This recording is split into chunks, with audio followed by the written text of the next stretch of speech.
With my eyes I cannot see, but I know you're all staring at me. Why are you whispering to one another? Why? Did you know my mother? Did you know my father? Did you know me 5 years ago? Yes, 5 years of bitterness have passed. I can still remember the vast happiness Mother and I shared with each other. We were very happy indeed. Suddenly, 5 loud knocks were heard in the door.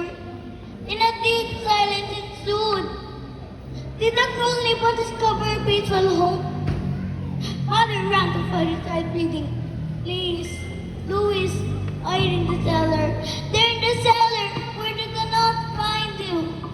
I pulled my father's arm, but he did not move. It seemed that his feet were glued to the floor. And then went bang! Before us, 5 ugly beasts came barging in. "Are you Captain Louis Santos?" roared the ugliest of them all.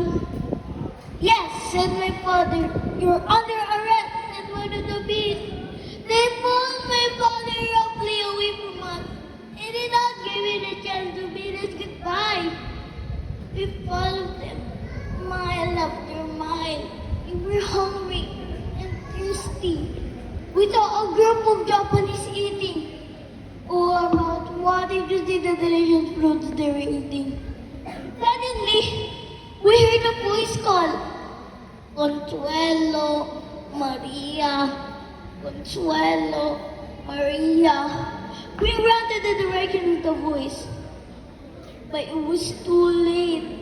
We saw Father hanging on a tree, dead. Oh, it was terrible. He had been beaten badly before he died. And I cried out, "Vengeance! Vengeance! Vengeance!" And everything went black. The next thing I knew, I was nursing my poor invalid mother. One day, we heard the church bell ringing. Ding dong! Ding dong! I knew it was the third course of our new shelter in our hideout. But I could not leave my invalid mother.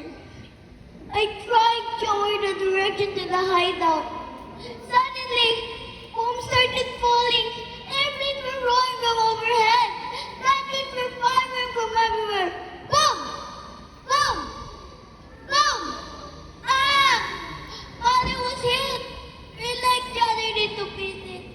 I took her gently in my arms and cried, "I'll have vengeance! Vengeance!"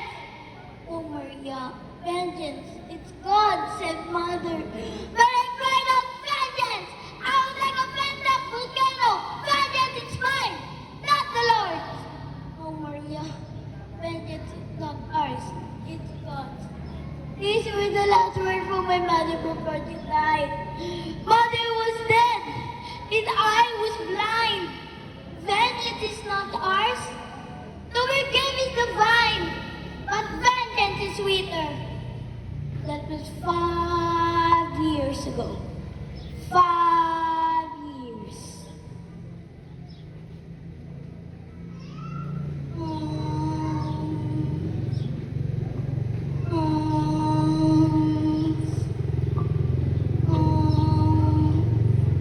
Spare me a piece of bread.